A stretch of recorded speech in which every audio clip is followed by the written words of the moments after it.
What are we even watching? We're going to do every single Warhammer 40k faction explained part 1 by Bricky, because it's just been a long time since I played, and so I want to like have a gist of Warhammer and the Warhammers. The Omnissiah, but someone who can appreciate them. You will not be getting my legs today, as I will be replacing them with various things. As someone who doesn't necessarily serve the Omnissiah, but someone who can appreciate them, you will not be getting my legs today, as I will be replacing them with various things depending on which faction we are currently talking about, to add a little bit more context and possible comedy to whatever the hell I am currently doing. I'm concerned why that shot, and also why can you see the top of her undies right there? And don't ask why, that's the main thing I noticed. So, hello everybody, my name is Bricky, and this is going to be a long video and a large project that has been going on for quite some time. This is, I need two hands for this. This is every single Warhammer 40k race in kind of a nutshell, explained, a little bit of explanation, a little bit of lore, a little bit of talking about the tabletop, mostly lore, what they're all about, and also a little bit of background for those of you who just have no clue what Warhammer 40,000 is. Now you see, Warhammer and Warhammer 40,000 is a universe people hear. Gotta hit us with all that lore. That's the thing with Warhammer, the lore is absolutely goes crazy, even from what I know. Hear plenty of, but don't know a whole lot about. They see, oh, there's these dudes in big power armor with chainsaw swords, and they got these big old green orcs, and there's some right there, those skulls and his crutch. That is it. That is the undies. Bugs over there, and everyone calls these guys weebs. There we go. Missed it so quick you'll miss it. And then there's these spiky bitches over here, and I don't get it. I don't understand. Where do I start? Well, this video for you, or for those of you who have a little bit of knowledge, but you're kind of curious about each of the different races and factions in Warhammer. My knowledge of Warhammer is, there's like space wolves or something that are like werewolf men. But I think they're they're 40k. There's fantasy, Age of Sigma, and I like painting gold armies.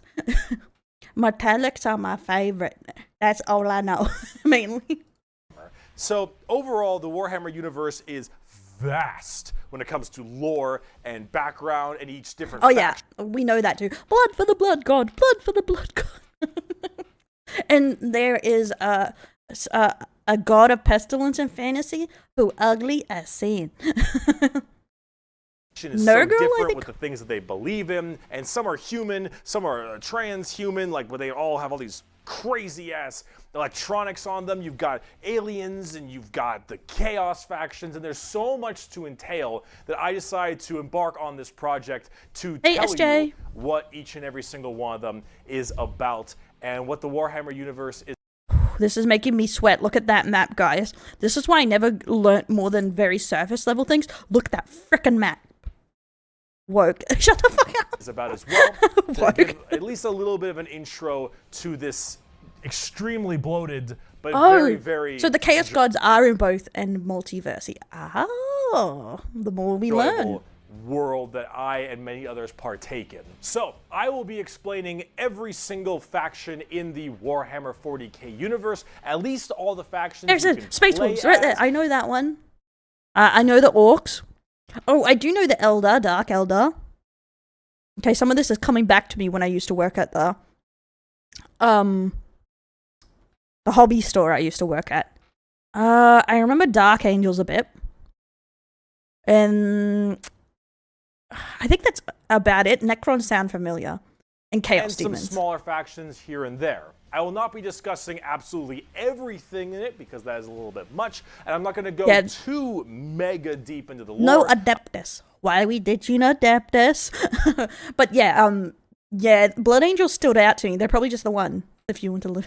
I'm going to give you a pretty solid overview of each of the different factions and have you learn a little bit about them, and we'll discuss a little bit of the tabletop as well in case you were curious about that. Plus his butt was over it, but Tyranids. Entirely, we are discussing the Imperium of Man because that takes up For the Imperium!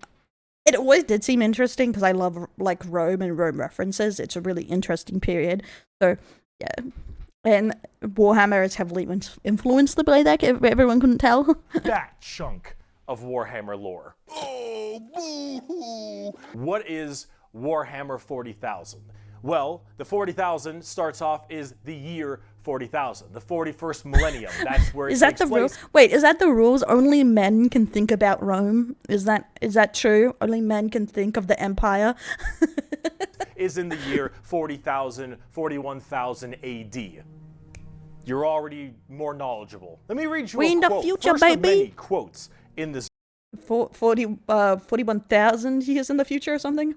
video. It is the 41st millennium. For more than 100 years, the Emperor has sat immobile on the golden throne of Earth. He is the master of mankind. Okay.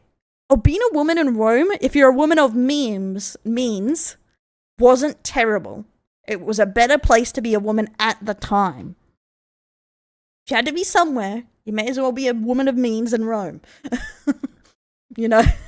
At least you can get divorced or something like that, and you could inherit and a few other things. So it wasn't all bad, but they still thought women were inferior creatures and stuff. Only men understood men. Stuff like that. By the will of the gods, and master of 1,000,000 worlds by the might of his inexhaustible armies. He is a rotting carcass, writhing invisibly with power from the dark age of technology. He is the carrion lord of the Imperium, for whom 1,000 souls are sacrificed every day so that he may never truly die. To be a man in such times is to be amongst untold billions. It is to live in the cruelest and most bloody regime imaginable. These are the tales of those times. Forget the power of technology and science, for so much has been forgotten, never to be relearned. Forget the promise of progress and understanding, for in the grim, dark future, there is only war. There is no peace amongst the stars, only an eternity of carnage and slaughter, and the laughter of thirsting gods. I knew thirst would kill society. I knew thirstiness, not particularly gods, but I knew thirstiness. But I always love the sheer amount of effort they put into the writing in this, though. It's very grand. Everything the way they speak blows, and it blows fucking hard. Warhammer is probably the most dark and depressing universes ever in fiction, or at least like top 3. Everything is so absurdly horrible, destructive, or overpowered that it all kind of ends up canceling itself out. It's like, oh, I remember those guys. They were so expensive. Well, I love how it hits a memory of how much some of these things cost. They were so fucking expensive, those things. War rages across the galaxy. Interstellar travel is only possible due to sacrificing 1,000 souls a day to a rotting carcass of a man who you believe to be your god. Demonic. Okay, that might be why things are trash. I don't think soul energy is the right energy, you know what I mean? I feel like maybe nuclear? Is souls really the most efficient way? Bugger off with Attack on Titan universe, that sucks. Demons tear open the fabric of reality on a whim. Other Xenos or even other humans end up killing each other in untold billions across the galaxy. It is a time of unending war, slaughter, and a bloodbath amongst everybody. Planets are deemed unrecoverable and are completely destroyed on a whim. Everything sucks, but that's the charm of it. See, everything in Warhammer is evil, but being evil is kind of fun. Humanity in its own... Quote of the day, being evil is fun, guys. Wait, so is there no canon good guys in Warhammer? Right is a xenophobic, prejudice, and religious zealot group that kill each other just as much as they kill all of their enemies. And they're mid to high tier evil on the evil scale of Warhammer. Nobody is good, no matter who. Wait, that's the tier of evil? My roles, that guy, Tau players, Imperium of Man, Elder, Orcs, Tyranids. Okay. So, guys who bring food, leave it there and then want to touch your shit with their greasy ass hands. That's the true evil. Mid to high tier evil on the evil scale of Warhammer. Nobody is good, No matter who you are, everyone is some flavor, some color of evil. Whoever you pick, you are going to be the bad guy.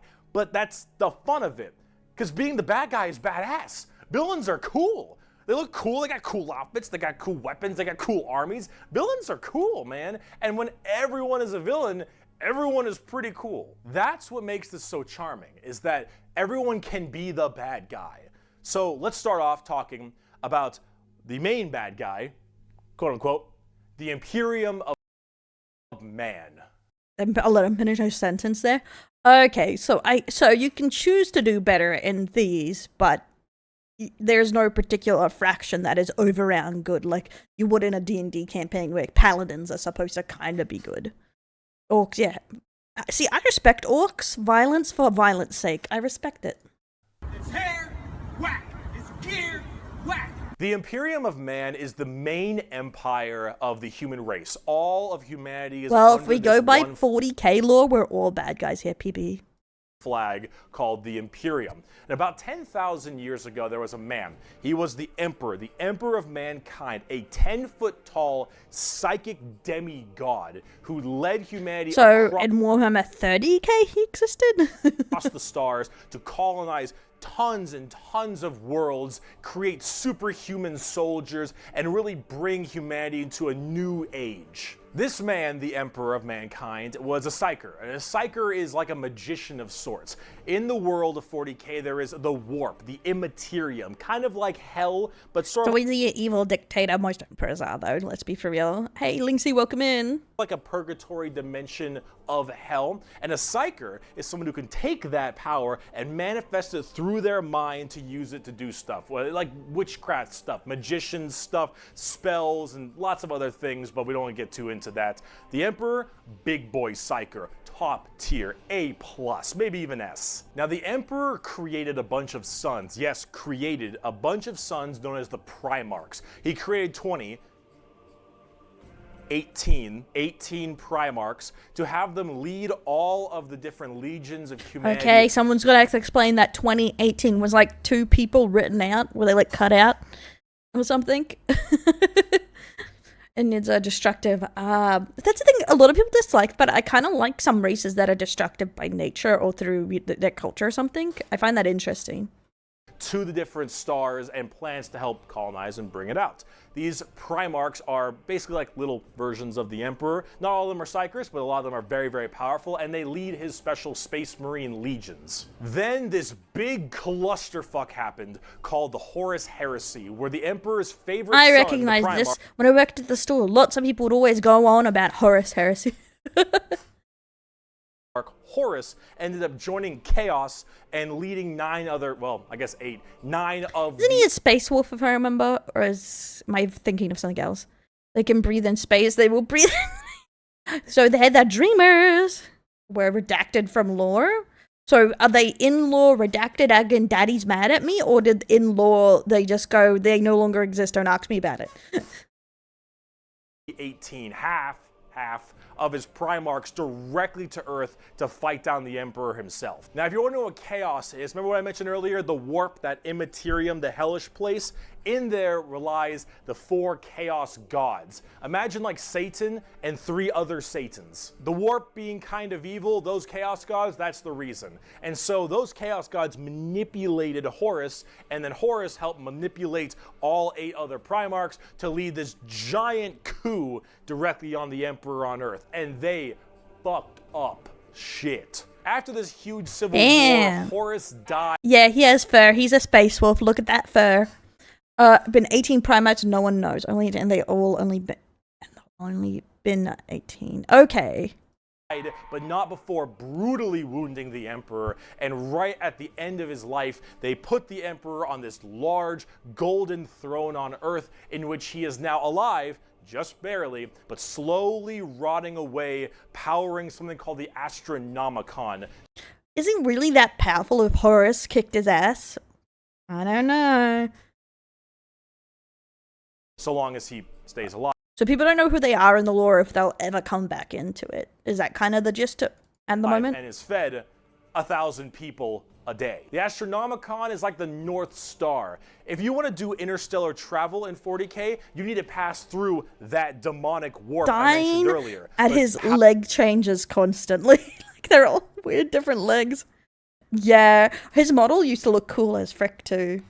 I remember some guy had a really expensive Space Wolves army. How do you know where you're going? Well, the Emperor is there putting a nice little navigator right there. He helps navigate you to know where you're going. If you want to go from Earth to some crazy solar system across the way, you need to go through that warp, and then you need to know where you're going, go through there, and pop your way out. It's like doing nether travel in Minecraft, so you can... 40k is just Minecraft now. Well, hey Eddie, but those two Primarch leagues can be used. Oh, so a lot of people use it for customs, like if they want to do a custom Primarch, because some tournaments and stuff allow it. But next, I guess you can custom any models you want if you're just making stuff, because it only really matters if you go into tournaments or some crap. Ensuring the distance between going to areas. So long as the Emperor is alive and being fed 1,000 people a day to stay alive, you can do that. The moment he dies, interstellar travel's gone. For all alive in air quotes, if you call this living. Okay, so what was Horus's plan after killing the Emperor if you couldn't do interstellar travel? He's like, oh, what can you do? Humanity. You're so boned. Now, since the Horus heresy 10,000 years ago, the Imperium has fallen from grace substantially. All technology has started to dwindle and die. There is now giant fundamental religious extremists that now believe the Emperor of Mankind was a deity, a true living god, which is probably the last thing the Emperor would have wanted to be remembered for. So now you have this thing called the Ecclesiarchy, which is this giant church entirely devoted to spreading the good word of the Emperor. He is now the Holy Emperor God. He is the true word of our one and only Emperor. Yeah, I watched Jazz's stuff. He's pretty cool. Yes, I'm live on a Thursday. One, because I wasn't on yesterday, and I got on because we're testing out some new scheduling, but yes. God Emperor of mankind, and all of the Imperium has taken up worshiping him to the fullest extent and killing anything that isn't humanity in his name. The Imperium has this futuristic gothic tone to it and a hefty religious zealotry to them. If you think anything against the Emperor, that's heresy and you deserve Yay, zealots! I can't wait to destroy my enemy with the good book. Starts beating them with it. to die. That is called being a heretic. Heretics die in 40k. There is no such thing as That's the thing, I've probably seen more 40k memes than anything. Oh, also funny enough, I told a friend that I was starting to go down this 40k lore hole, being encouraged by you guys, and they're just like, please don't get into playing 40k. It's like, I won't play. They're like, what do you mean, not play? It's like, I can't say I won't paint again. They're like, oh my fucking god. Yeah, there's a lot of memes. Yes, it's a Wednesday for Americans, but it's Thursday for me. So either way, it's technically Wednesday. Religion, there's no such thing as freedom of speech so long as you are against the Emperor. There is no such thing as any kind of tolerance. Everyone is a religious zealot. Some more than others, but no matter what, you're preaching that good word. So right now, everyone in humanity... I order the religious zealots all crusty. Like, they're old guys. Eddie is trying to expand their empire across the stars. I feel like they would do better if they put some sexy zealots. join the religion. We got sexy space. If you are a heretic, someone who doesn't believe in the Emperor, you are deserving of death. If you believe in the Chaos Gods, you are also a heretic and you deserve death. If you are an alien race of any kind, you are a filthy Xenos and you deserve death as well. So long as the murder continues and humanity expands, the Imperium of Man is very, very happy. So, however, like a true empire, they're all about expansion. Okay. Sisters of Battlesword. Yeah, that's how we have like different versions of him. His basic is him dancing, but that's our little sidekick guy. Stream. Fighting force of this Imperium is my personal favorite faction, and the first faction we will discuss, the Astra Militarum, or also known as the Imperial Guard. Pretty shit now, man. You finished? man. Game over, man. The Imperial Guard is the main fighting force of the Imperium, and in a world of horrifying creatures, galactic monstrosities, the literal demons themselves breaking through the fabric of time to kill you, the Imperial Guard are untold little angel billions guys. of regular men and women wearing modern day like flak armor with a laser rifle. This is the humble Poor dead bastards. Poor dead bastards. as gun. Just assuming. The main weapon of the Imperial Guard. It fires superheated plasma lasers at an extremely fast fire rate. It is reliable, never jams. It can blow off limbs, giant holes in concrete. It is overall an extremely devastating weapon in modern day. It is one of the weakest in the 40k universe. Yeah, a laser rifle that never jams, it could blow off limbs, one of the weakest weapons.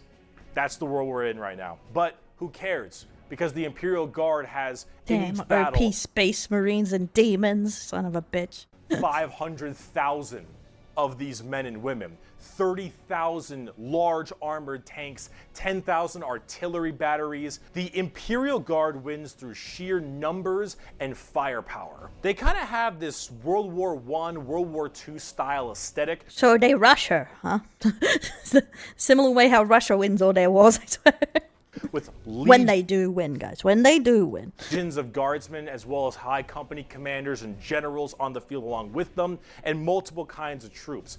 A normal Imperial Guard battle starts off with artillery, long lines of artillery. You just burst my eardrums. What the fuck? Let the flashlight guys live. They're just trying their best with these bulking, crazy men around. They're just trying their best. Cracking the crust of the planet underneath the enemy's feet. And as this barrage continues, hundreds of thousands of guardsmen, a sea of guardsmen surges forward, firing and charging at everything possible while the planet rumbles as tanks roll up behind them. Gunships block out the sun and tanks block out the dirt with the steps and hoofprints of millions of guardsmen. It is through numbers and sheer sundering firepower. They are the first. Okay, I know this is a weird question, but is there a canon reason why there is so many people? Like, why there's so many guards? Like, is their population just really high? Or they have pod children? I'm just curious. Hey, Gamma, welcome in. Last line of defense for the Imperium and make up a huge bulk of the battles. The Imperial Guard is also made up of tons of different kinds of regiments. The Catachin Looking a little German there. fighters live The role of tabletop gaming. No one mentions where the influence comes from. We all look. We just go, nah, it looks cool. Let's move on. in a death world that's more hospitable than almost any firefight they'll ever get into. So they just have this steroid-looking, giant knife, Rambo Predator-looking sons of bitches where nothing is anywhere near as scary as a simple knight on their home planet. You have the Valhallan winter soldiers who haven't felt their toes in 300 years, the Mordian Vikings, Valhalla. Hive cities have populations in the billions that can be several apart. Oh, that's interesting. Okay, cool.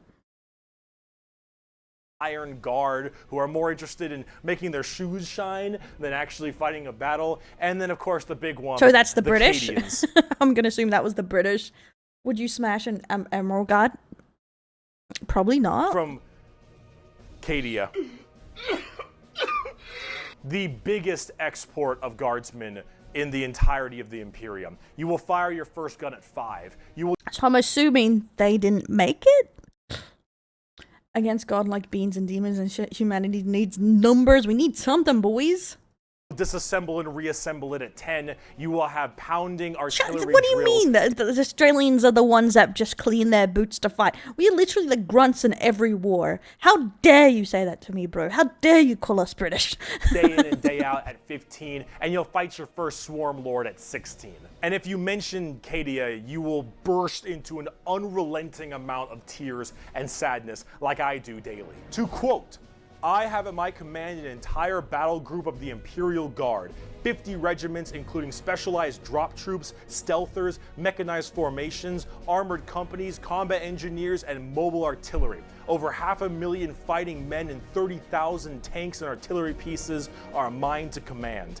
Emperor, show mercy to the fool that stands against me, for I shall not. The Imperial Guard are my personal favorite faction in 40k. They're the army I collect the most, the ones I enjoy playing the most, and the one I enjoy in the lore sense a lot. There's something about... I can't say I saw too many when I worked at the store, but maybe I didn't notice them. But is this a generally popular faction, the Imperial Guard? Just a regular man with a laser rifle being told to charge the horrors of this universe and willingly doing In movies, your World War II representation died at Gallipoli. Oh yeah, we were cannon fodder. That's the thing. That's what I mean by grunts. Australia was used as like frontline cannon fodder by the British, so that's why I take offense at saying we just polish our boots. Bro, we got rolled for both World War I and World War II as cannon fodder. So for his god emperor, it's just poetic. They actually represent the main Imperial Guard tactics pretty well. Large amounts of artillery that doesn't require a line of sight, lots of tanks, tons of infantry, drop troops, and gunships. Overall, they're pretty similar to how they sound. No, I have seen these guys. I'm sorry. That guy! I've seen him a lot at the store. Yeah. A little bit expensive to collect, unfortunately, and they don't hit a lot. They have a bit of a bad aim, but you don't really care because you're just drowning them in shots. However, if you want more accurate fire and specialization, we can move on to talk about Space Marines. The Angels of Death are up. Space Marines. Oh, so they're a lore popular, but not if you play. Okay. I do love how there's like big differences. Like there's people who play, there's people that collect, there's people whose lore, there's people who paint only, etc. Next, Space Marines are genetically engineered super soldiers and superhumans. They're given extra organs, their skin tissue is toughened, their bones are stronger, they're taller than the average person. They're pretty massive people, and these are the specialized super soldiers that carry out a lot of the more specific tasks for the Imperium. And there's tons of legions of them. In fact, there's one per Primarch. Each Primarch, the Emperor's son, as I mentioned before, oversees their legion of Space Marines. The genetic... When they used to just be originally color palette swaps. Yeah, this is my sidekick, and we're sitting in the corner because there's too much stuff on the screen, so I'm trying not to, like, fuck up everything, because we have a sponsor, Zenless Zone Zero! And beat Emu and Gunner, wouldn't that cannon fodder mature? Okay, that was after World War I and II. It was a pest control war, guys. We're reacting. I cannot interact with the Emu War slander right now. Okay, guys, I cannot rant about this. upgrade they get is based on the genes of said Primarch. It's something called a gene seed. That's what brings them up to this like superhuman level. As stated, each Primarch has their own legion. Robot Girly Man has the Ultramarines. Jagatai Khan has the White Scars. Rogel Dorn has the Imperial Fists. Corvus Corax has the Raven Guard. Oh, there's a whole bunch of other side sections that are also extremely interesting and have a little bit more of a twist on the average Space Marines, which we will discuss. Me looking for my boys. Where are they? In a bit. Humorously enough, I paint and want to play but don't know anyone in the area. That is a hard thing, and you may be stuck going into a hobby store, and honestly it can be a pain because some games at the store last like 4 hours. Crazy, depending how big the armies are. Sometimes longer. Have a whole lot to say about Space Marines. They're superhumanly fast. In fact, it's been said that nothing that large should move that quick. These men in power armor moving at blazing fast speeds. Their reflexes are faster. Their skin is tougher. They are overall just extremely powerful soldiers. That is exactly what I feel playing Space Marines too. It's like, bro, you do not look like you can run this quick. Where they differ comes down to which Space Marine Legion we're talking about. For instance, the Ultramarines done by Robot Gilliman are the main blue boys. Strong in almost every way, the jack of all trades kind of group that are a little bit too strong, and that's a lore problem, but the White Scars by Jagatai Khan are all about speed freaks, go fast. We're talking attack bikes, we're talking land speeders. You want to go in quick, you want to hit them hard, you want them to be swarming around like buzzflies. They have a Stormship Troopers, like, not Stormship Troopers, Stormtroopers from Star Wars palette kind of thing. I'm like, do they aim bad? Well, I would say they're probably like twice the size of Captain America. Aren't they like 12 feet tall or something? Oh, bro, you have no hobby store? That sucks. With the speed of buzzsaws. Fuck you, Pale King. Salamanders love fire. Fire in the forge, fire in battle. Flamers, melta-guns, multi-meltas. Just so long as something can be burning. I give it to them. I would not have thought fire and the color green. Okay, honestly, but it works. That's big. And they're also actually some of the nicest of the Space Marines. A lot of Space Marines have this kind of like holier-than-thou thing because of their genetic strength. However, the Salamanders tend to put human lives above the lives of themselves, which is actually rather rare. They're also all black, but not like just regular black, like 2 a.m. line at a White Castle black. Like they have a charcoal, dark, ashy exterior and blazing red eyes. Apparently something about living on their home planet of Nocturne, which I don't know if that makes much sense, but who cares? This is like fantasy land anyway. Overall, it doesn't make much sense, but I look damn cool. To a good guy the game adds. Oh, so they're the cutest. They're the cutest. They're the closest.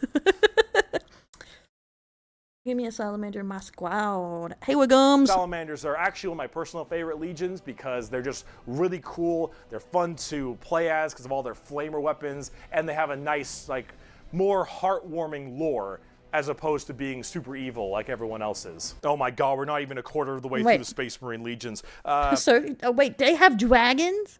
Imperial fists believe in the power of the siege and defensive Oh, positions. just in general, dragons come in green. Well, to be fair, dragons come in a lot of different colors. Hey, Dawn. Raven Guards, master of stealth and sabotage while having bird helmets. Iron Hands, masters of machines and vehicles while being really goddamn good at being sold on eBay after one nerf. Space Wolves of... True. That's the thing.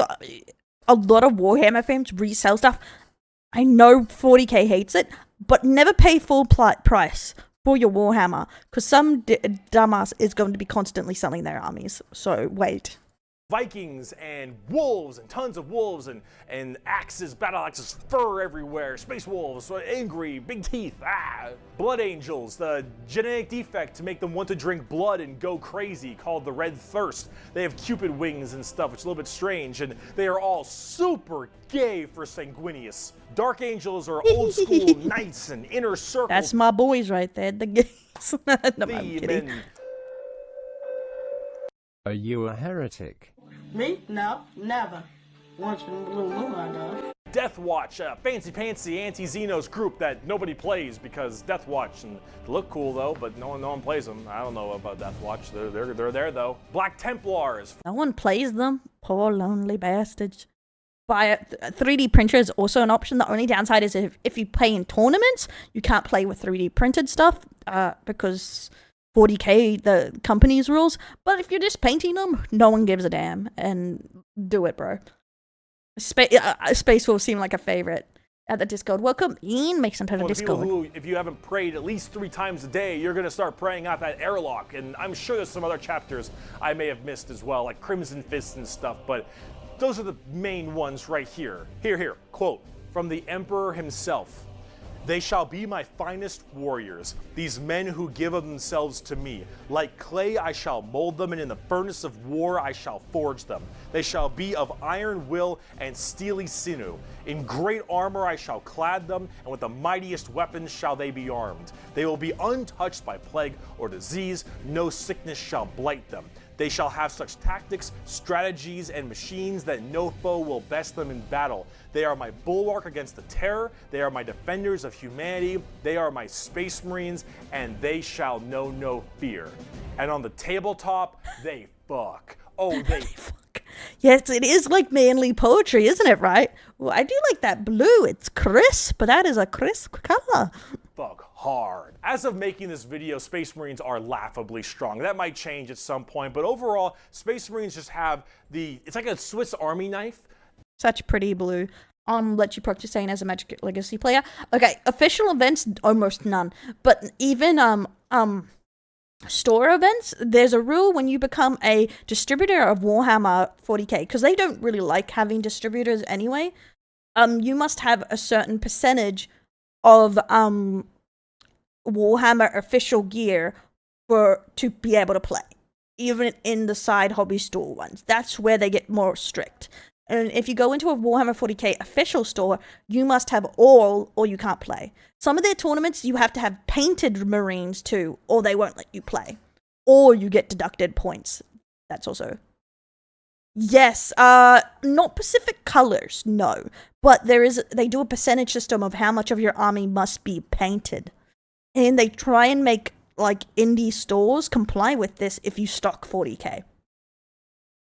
A tool for anything you need, except it's like a gold-plated Swiss Army knife. It is extremely strong. If you are actually getting into the tabletop of Warhammer, Space Marines are a great start. Also, whatever gameplay style you have, whether you want to be sit back with long range and heavy weaponry, go fast and run in, or even just full melee, all of these options are totally there for you. Space Marines are super badass, but unfortunately, it's time we start praying to our new god, the 2011 Honda Civic. So is it any wonder people are afraid of technology? Technology! The Adeptus Mechanicus. The Honda Civic, oh my god. No, they don't care about the wrong color.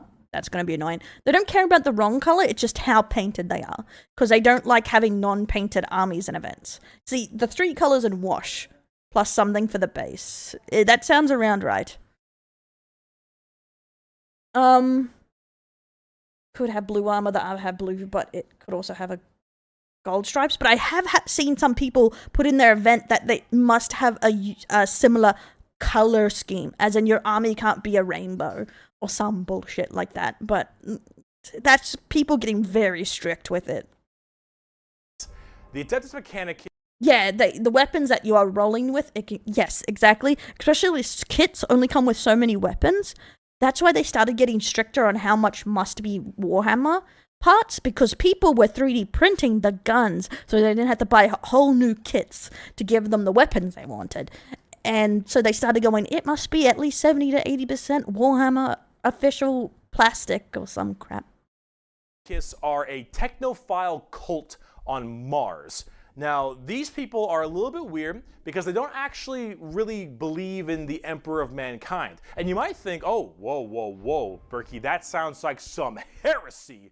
Yes, heresy and ours? A little bit. They believe in the Emperor, they believe in his power, but they don't pray to him. They pray to something called the Omnissiah. And the Omnissiah is this kind of machine god that they believe permeates in all machines. And if you think, well, wait a minute, hail the machine they believe god. in a different god as well? That sounds like super heresy. Well, yes-ish, but they also make all your guns, and they make all your tanks, and they make everything that you have, so you can't really tell them to fuck off? Oh, so they're Elon Musk fans. Okay, I get it. They pray to the Tesla. Because you're not going to win nothing if you don't got stuff to shoot people with. See, their Omnissiah at least makes sense from their standpoint. Okay, I'm going to say this about painting figures. It can get really cool. I've seen some insane stuff made, same with D&D figures and bases. They go crazy, some people. It's pretty cool. They believe it to be a deity that permeates through all machines. Yep. After we watch this video, we're watching Space Marines, playing Space Marines too. Your standard bolt gun, your Dune Strider Walker, your giant mechs, your huge ships. The Omnissiah is present through all. And the only reason your stuff works is because the machine's spirit in it says it works. If you want your gun to work, your tank to run, you must pray to it. And I mean full stop. You need to start chanting in high Gothic. You need to burn incense. You need to sit on your knees and pray to that car. You need to rub oil on your robes, and you need to go, ahomina, homina, homina, homina, homina, homina. Full stop. If you want your damn thing to work, if you want your gun to fire, you need to do that. They are very bizarre, and they actually have a bit of a point because it's obviously working. And if you look at them... Okay, so this is why my PC fails half the time. I'm not praying hard enough.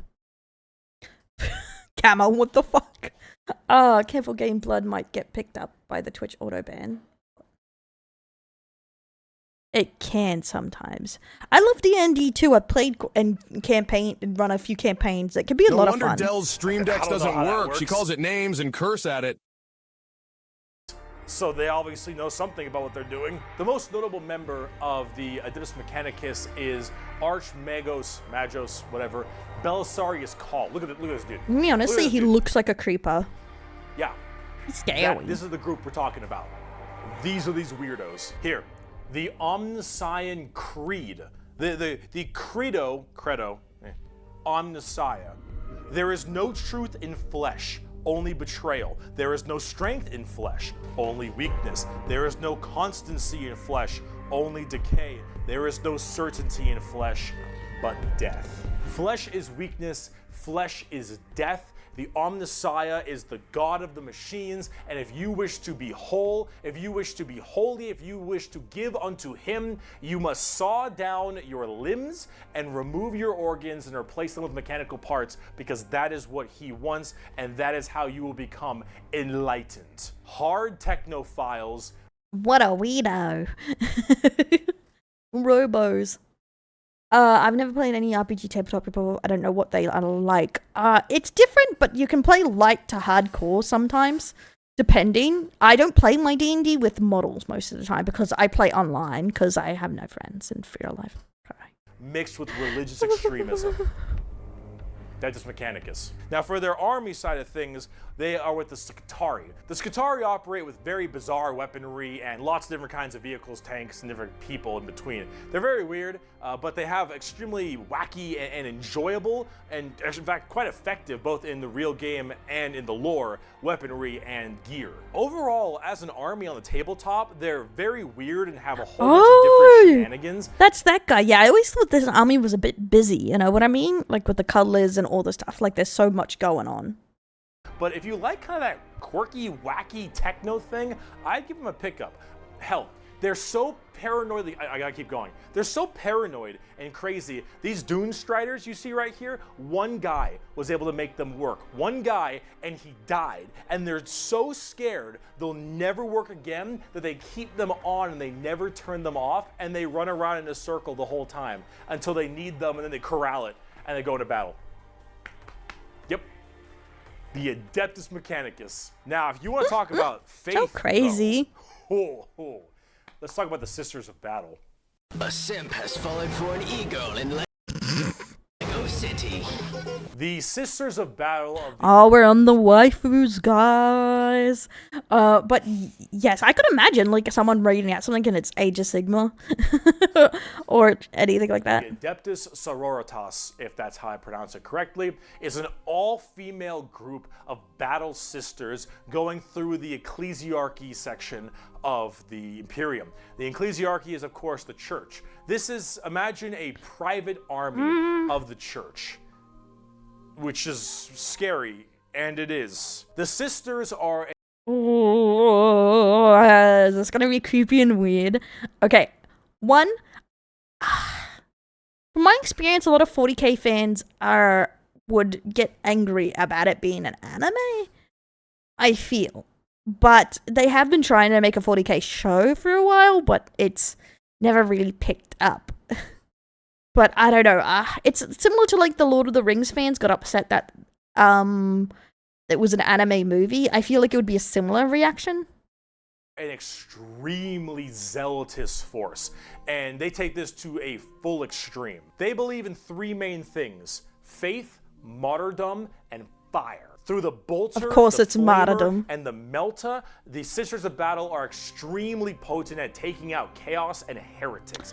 So did they confirm the show? Mainly heretics, because as they are a fighting section of the ecclesiarchy Look at the legs, church, that's bro. the big His thing legs. they want to kill. Any form of heretic will face the Emperor's justice through those three main weapons: the bolter, the flamer, and the melta, and they will do so with extreme prejudice.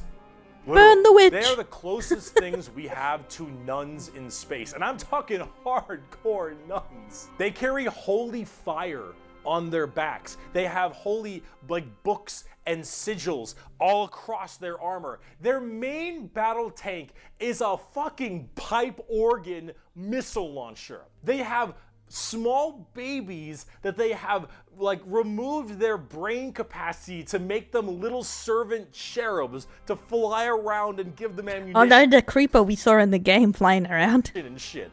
They drop churches from low orbit as mini drop pods onto battles. They drop churches into battles. What, can you just buy a figurine of a house and start throwing it at people? And they blare war hymns and holy music Like from you're fighting in a 40k tabletop. It's like, what's your weapon of choice? A house.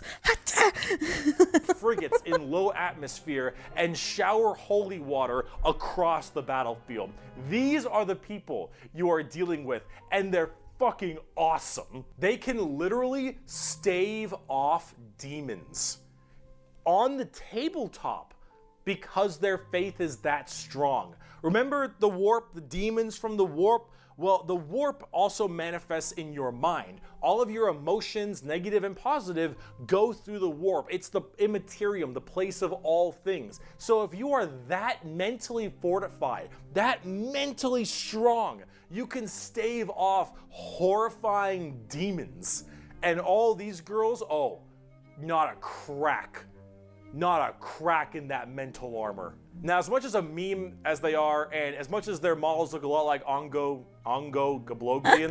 Have they finally been updated? I'm pretty sure that when I was working there, they hadn't been updated in a while. Like the last time I was at the hobby store.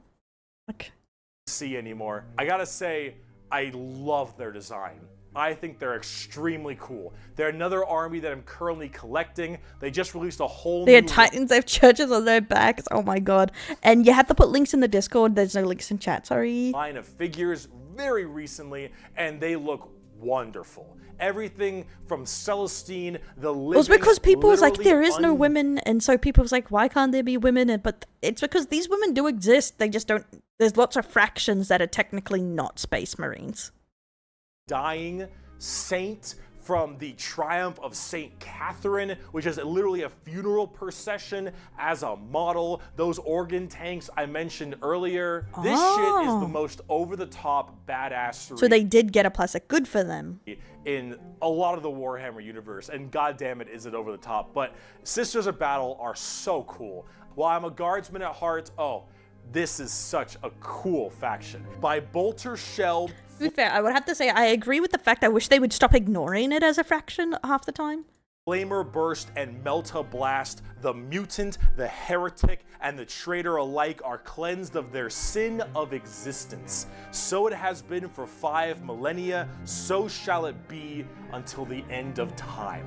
And speaking of burning demons. I can see! The Grey Knights. The Grey Knights are the first army I actually collected back in 7th edition. The Grey Knights are a super secretive and much more old school look at power armored knights, except they are all... I actually kind of like their look better than some other Space Marines. I like the gold and like kind of silver.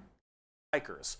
All of them have that crazy space magic magician shit. For every 100,000 guardsmen, there's one Grey Knight. Okay, the thing is that she wouldn't handle it. It's kind of hard to tell, because how do they overtax you, the augments? I don't even know if do they have that in lore, exactly what does it over augment. I saw overtax. I saw some people saying part of the augment is to pump you full of testosterone, so that might be the difference, but I'm not 100% sure because there is a lot of different studies into women's pain thresholds, so it depends why. 10,000 Sisters of Battle, there's one Grey Knight. For every 1,000 Space Marines, there's one Grey Knight. Grey Knights are the strongest of the strong, both in mental will and absolute just strength. These are Space Marines that are all high-level psychers, all of them able to specifically do one goal, and that no matter what you say, you have to demons. say the art's pretty pog in Warhammer. The Emperor believed that the demons of chaos were the #1 threat to the Imperium, and he probably is right. However, this group is entirely based on doing that through a myriad of tactics. Coming from the planet, or I guess the moon of Titan in the Sol system, the Grey Knights are thrown through extremely rigorous training. His Grey Knight legs. Yeah, that's the thing. If they have a detailed thing on the augments, I feel like you'd be able to like go through it and see if a woman could be overstrained by it. But don't men die from augments too? So I'm not sure. Again, I'm learning. We're learning. There was so much. And are as clear of mind and soul as they possibly can be. Since the demons of the warp are the warp, I do think you have to realize sometimes things need to change over time to keep going. Kamenika, welcome in. Yeah, that's what I was understanding, that it's very hard to make a space marine. Mind projects to the warp, people can go insane very fast, especially lower level psychers. These Grey Knights need to be able to harness the warp in the presence of demons and stay perfectly sane. One of their characters, one of my favorite characters, is named Castellan Crow. He has a demon blade, the black blade of Mahamahama, and he has to have it on him. The black blade of Mahamahama. Because it tempts everyone nearby, constantly. Canon chromosome manipulations? Y chromosome? Gotta hit him in that Y chromosome.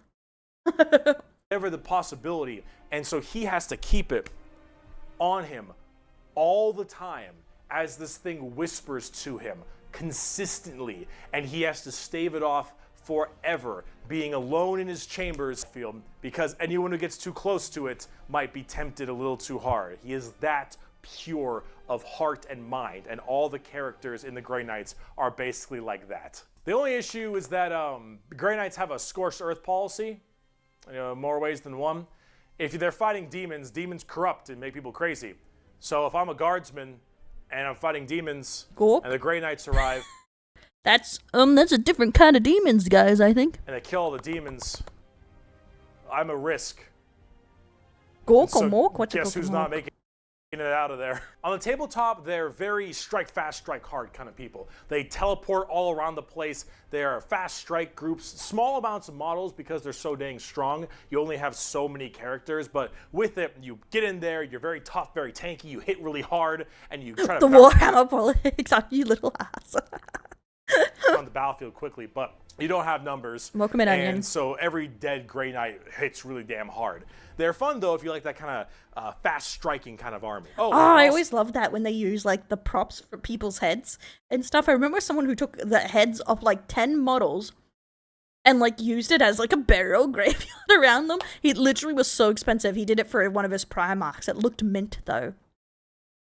So, Caldor Drago is a thing. We're not even going to get into Caldor Drago. All right, that is, oh my goodness gracious. I am the hammer. I am the mail about his fist. I am the spear in his hand. Though we are lost, I am the shield on his arm. I am the flight of his arrows. I am the hammer. I am the sword. I am the shield. I am a soldier at the battle at the end of time. Grey Knights are pretty hardcore. They are as holy as you can get for a Space Marine. If you like Space Marines and you want to, you know that they're holy enough, you want to be holier, Grey Knights. Now, if you want to be holier and big, let's talk Imperial Knights. Oh, the Imperials! These things look cool in real life. The like the models for them. It's mainly because playing is also different than some of these guys have bad stats or some stuff, or they're very expensive to build. Because depending when things are released and redone, kind of determines how expensive an army is.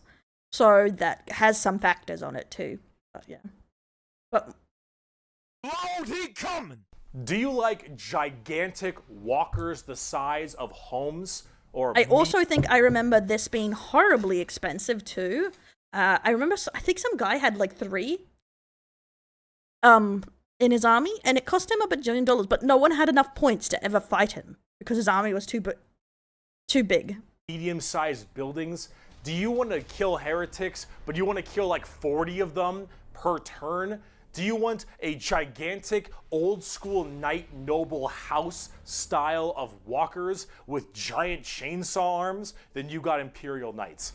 Imperial Knights, it's not a whole lot to talk about them because they're just gigantic walkers, but they have this old built on eBay. Oh, yeah, I know a lot of people do secondhand armies, but usually painted you have to pay more for.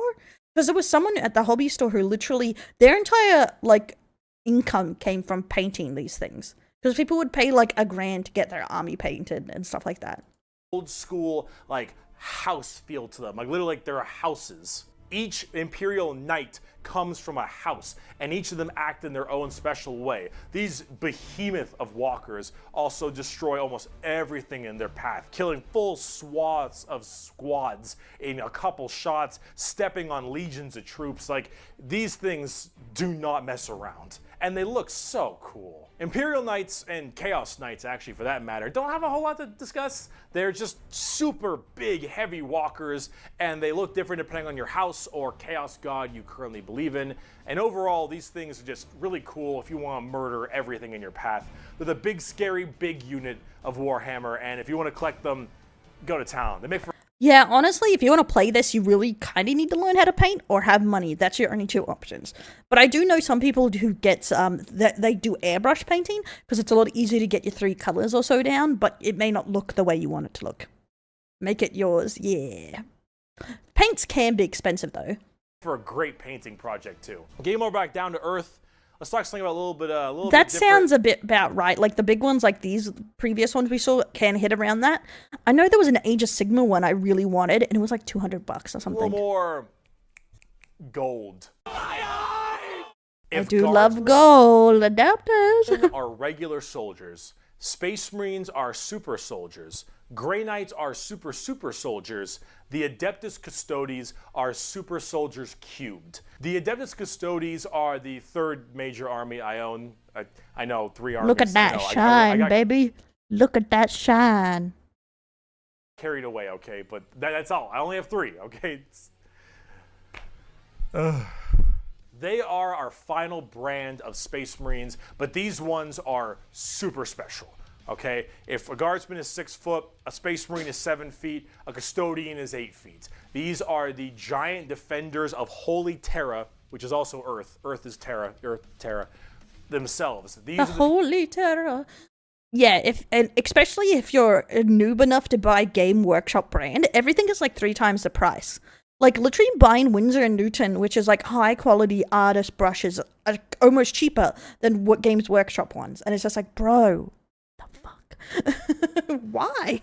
People that literally guard the Emperor's throne room, hence Custodes. These boys protect the Emperor's throne room at all times and are literally like handcrafted people. They're not humans brought up by a gene seer or something. These are all handcrafted super soldiers. I think from a tube. These behemoth of men are like 8 feet, 8.5 feet tall and functionally immortal. They stand still, spear in hand for hundreds of years without the need to sleep and barely even the need to eat, watching over the throne room and every other area of Holy Terra for their entire purpose in life.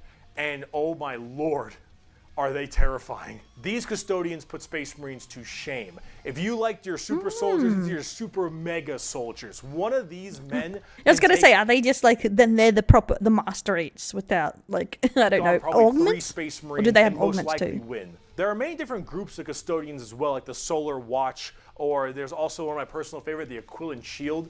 The Aquilan Oh my Shield god, go the out gold pants. to seemingly unimportant individuals and protect them because they believe that they are going to be doing something very important in their lives. For instance, let's say a regular guardsman gets the protection of this giant 8.5 foot tall golden god because that guardsman will end up becoming a general one day or something of that nature. The custodians work in mysterious ways and are almost always outnumbered but never outmatched. These people are pretty horrifying, both on the tabletop as well as in the lore. There are very few of them, however, and there's actually an extremely small amount of them, but that's kind of the point. There's I find it funny, they look so cool, and then this one has a squished head. God damn it.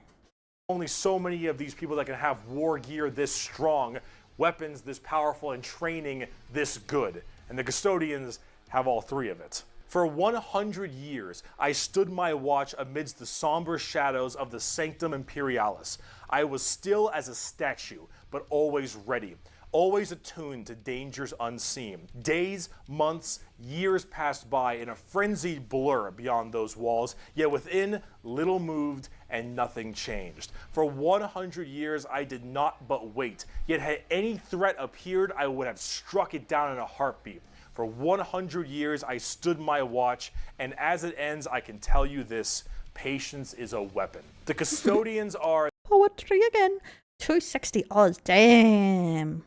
Conversion kicking our ass again. the top dogs of the Imperium, and they hurt just that same way. Though I do want to discuss a little bit about the Sisters of Silence before we get out of here, because the Sisters of Silence I also have a few of, and they're really fun, but they don't get enough attention. These kind of bald, plumed Why are they ladies Why do they look like Zuko from are Avatar? a whole group of pariahs, or also known as blanks. We'll be referring to them as blanks from now on. So as every mind is somewhat connected to the warp, these blanks are a genetic mutation that has it suppressed heavily. Because of that mind suppression, normal people feel this weird, like, uncomfortable nature when around them. When a Sister of Silence walks past them, you feel ill. You feel just uncomfortable and strange. So most of them don't actually live past childhood, because once they are birthed, they're, well, you know, killed or something at a very young age, because they just emit a horrifying aura. These ladies, however, are guardians of the throne as well for more psychic threats. See, none of the custodians are psychers, so they have a difficult time dealing with major demons and other kinds of psychic phenomena. These sisters are extremely specialized in it, all of them taking a vow of silence as they don't speak, hence the term Sisters of Silence, but they communicate through hand gestures and things of that nature. But if there's a demon issue, if there's any kind of warp-based problem, the sisters are extremely adept at dealing with them, thanks to their blank gene. They normally work a lot of time with the custodians because they have to deal with both kinds of threats, but they're not represented that way on the tabletop. In fact, they only have like one real model for them, which is very unfortunate. I hope they'll get something new soon, because I think they should really be working together as it is that way in the lore, but hopefully we'll get there soon. But if we're talking about See, blanks, ignored again, cry. let's talk assassins. My precious power ring, gone forever. It's been a long video. We're about to round it out. We got this and one more human thing, and then we're done. The assassins, though, the Officio Assassinorum, oh boy, these people are deadly. Yeah, they're called assassins. They should be, but oh man, these people will mess you up. So these are from the Officio Assassinorum, a very special organization, and they are handpicked by the Grand Master of the Officio Assassinorum from the what was it called? Schola Progenium. Scholar Progenium. Man, this is someone with a lisp's nightmare, I swear. Basically an orphan school. Your parents got murdered by demons or something. Did it say laugh my ass off, dead parents school? Like something, what the You get sent to this and you get trained to be whatever. Tempestus drop troop, an inquisitor, maybe even. Maybe you get a blank gene and you get thrown into the Sisters of Silence, or sometimes you just disappear. When you are taken, however, you go to one of 4 temples. Just disappear. Because the Assassinorum works in the temple That doesn't sound suspect at all. style of things. These temples are the Vindicare, Caluxus, Calidus, and Eversor temples. Let's start with the Vindicare. I'm far away. I've been sitting here for 3 weeks. Poof! The Vindicare temple is the main sniper-based temple. Gigantic sniper rifles for all these I guess assassins. children don't just crave the mind, they crave the army. Their whole point is to be able to be in a spot and sit there, eye and scope, for weeks, waiting for their perfect target, taking people out from literal miles away after extremely long time periods.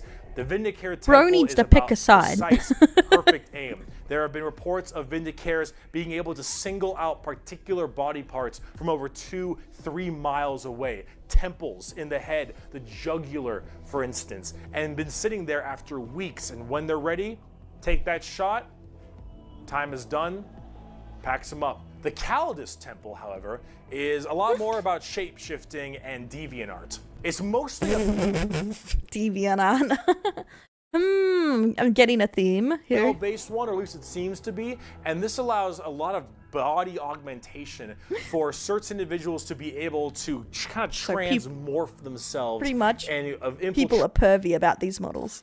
Create areas that are problems. These assassins will end up taking missions that take them years, 2-3 years, to infiltrate a heretical group and slowly work their way up just to get enough time to put a bullet into the main target's head and then escape unharmed, or become the main target and sabotage it from within. These are all completely about deception, mind tricks, polymorphing, and everything in between. And lots of drawings. Oh my god, of course. Or temple. You horn dog. Kind of disturbing one. I don't think that was Eversor Booba. Temple is about when you don't want anything to come back alive, friend or foe. You want it all dead. An Eversor is psychogenically conditioned with just psychotherapy and psychological torture to only feel violence, hatred, and anger. It does the Clockwork Orange style of thing of just making you forced to watch never-ending pain and misery and psycho conditioning, I guess is the term. And then they pump you full of tons of psychedelic drugs and they cryo-freeze you. You're in a fucked up Constance with Warhammer legions, and you're just like, who am I? Can you even win against any of the Warhammer fractions? Like, they're so fucked up. And then they drop you in an area where they just want to make sure everything is dead. And then you defrost, full of just all this insane, mind-boggling psychotherapy and psychedelic drugs, and you just go to town.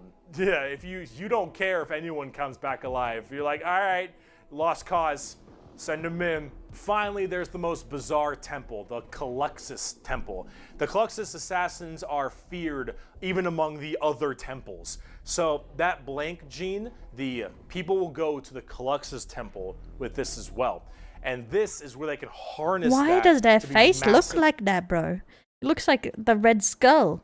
Anti-psyker or even just anti-regular. I mean, I guess she is. They're seen with extreme fear. Oh my god, that's such an alien's face. Among many people. They're described by the Eldar by quote as being pure evil. Imagine that uncomfortable feeling from that blank gene I mentioned, and then imagine them being taught and given equipment to amplify it by 100. If normally regular people feel uncomfortable, now they are basically akin to being a siren wailing directly in your ear. And if you're a psyker, oh no. The sheer presence of a Caluxus assassin is enough for you to tear your skin off. You will rather gouge your eyes out and rip your nails off than even being near this person. The Caluxus assassin is when you want psychers to literally lose their minds, and they will go on their knees and ask you to gun them down because it is a suitable choice over being anywhere near you. The motto of that temple is, that which is unknown and unseen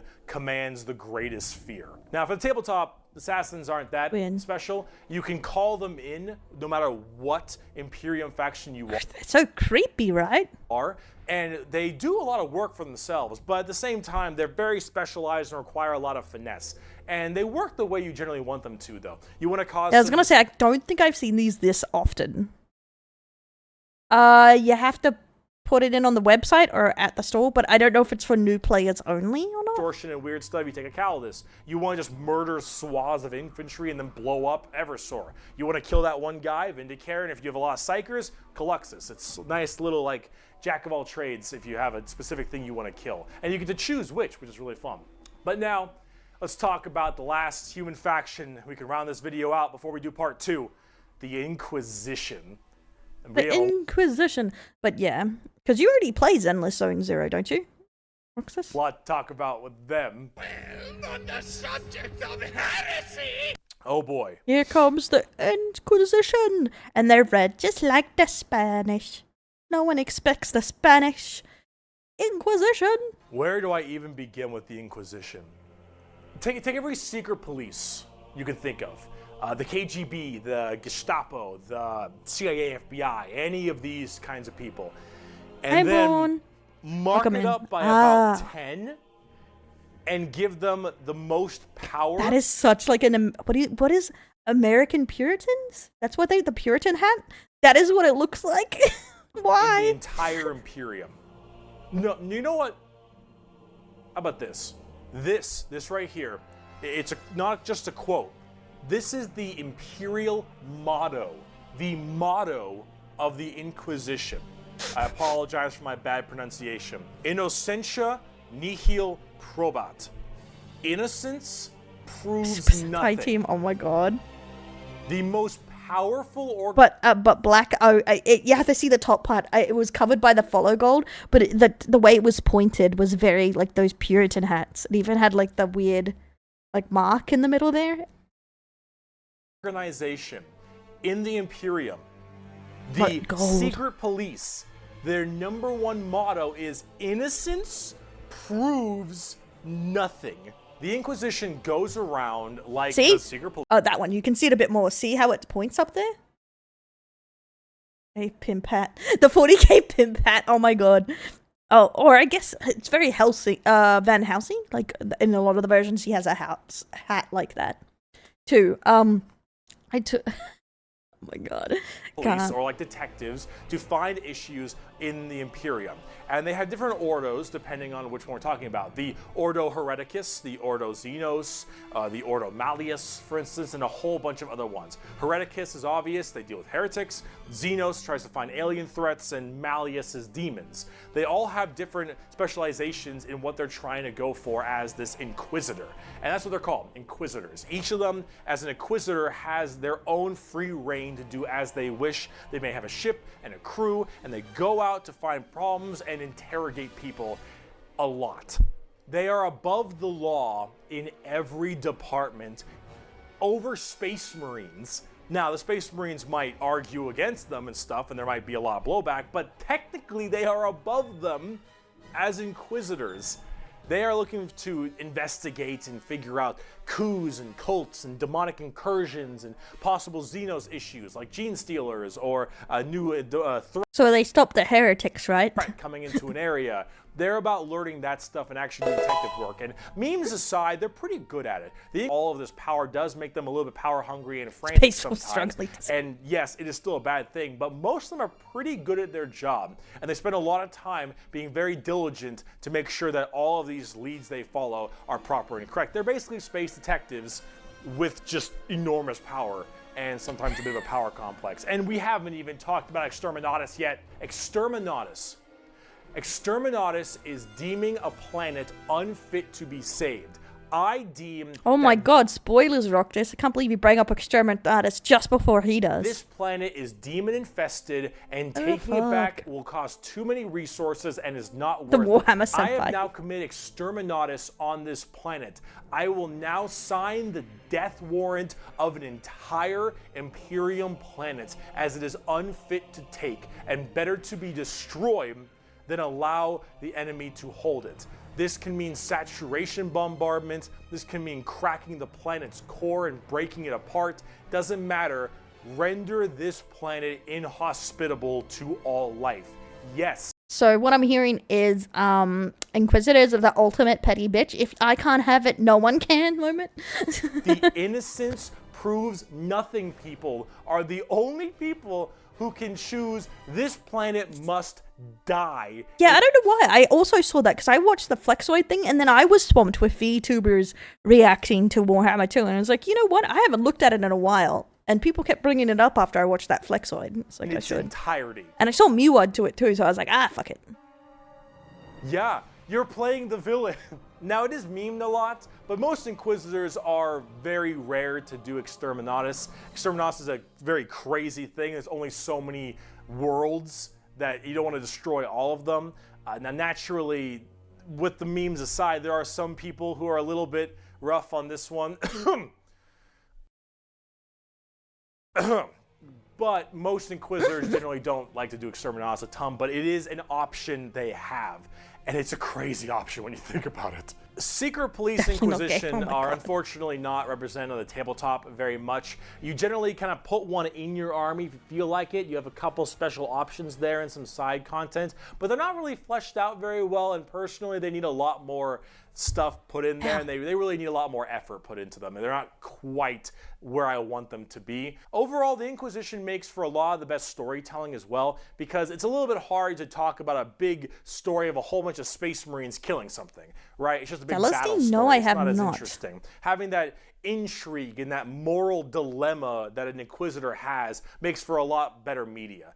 And honestly, the more people do it, I think it's better, because then it adds a little more humanity to the Warhammer horrible, horrible grimdarkness. And wow, we just finished the humans, all right? Come back for part 2 when we talk about Chaos and Xenos, because we got to talk about the 4 Chaos Gods and all the Chaos Marine Legions and the Tau and the Necrons and the Orcs and a wing girl in the back. We got a lot. Don't think so. I'll see you in part 2. I think I mainly spent more time around some of the fantasy stuff, but it's honestly been years. I've been out of Warhammer for a long time. That was part 1 of every single Warhammer faction explained. Hey, welcome in. Yes, we were watching the 40k lore before we started, pretty much, because I'm trying to get back into it. So we were finishing up on the every single 40k explained, and then we're going to continue on. So, because it's kind of like the thing we're doing is learning more about it as we play.